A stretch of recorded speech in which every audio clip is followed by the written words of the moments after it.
Hello, what is up mga ma'am, sir, ma'am? Ako po si Ralph C. Fry, isang visual artist from Manila, Philippines. And today we are going to unbox and review the Marvel Select Beta Ray Bill. So yan, shout out sa client natin na si Sir Machoco. Thank you sir. Sa kanya galing tong item and gusto niya pagawa ng custom repaint battle damage version. Okay, kaya re-review muna natin siya para makita natin kung ano yung status, kung gaano kalupit. Ang lupit, ang ganda nitong Marvel Select na Beta Ray Bill. First time ko makakahawak nito. Mabigat siya and super nice ng sculpt. Very nice paint job. And yung character itself, very, very cool. So ito yung accessories niya, dalawa. One Mjolnir na individual, one piece, one piece na Mjolnir na gold. And then you have the leather type of strap.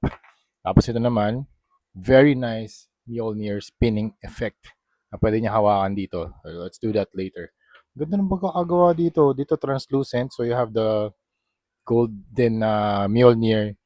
Look at the paint job na ginawa dito. Hindi lang siya translucent effect. Meron din siyang gold na mga sprays dito sa each and every Mjolnir na design or piece. At saka lumalaki siya habang lumalapit dun sa actual na Mjolnir or na hammer.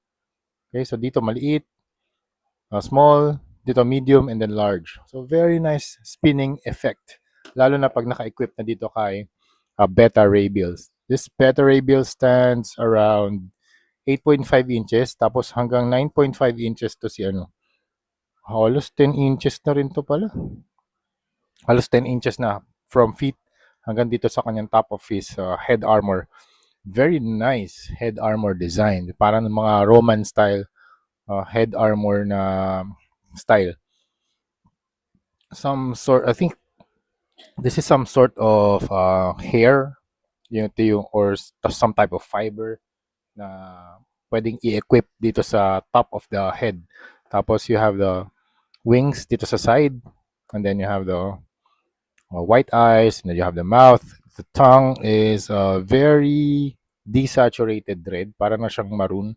And then yung inner suit niya, black. Then you have the desat gold. Tapos, ang combination nito, red, gold, blue, and black. Ganda ng cape niya. Meron din mga shadows dun sa cape.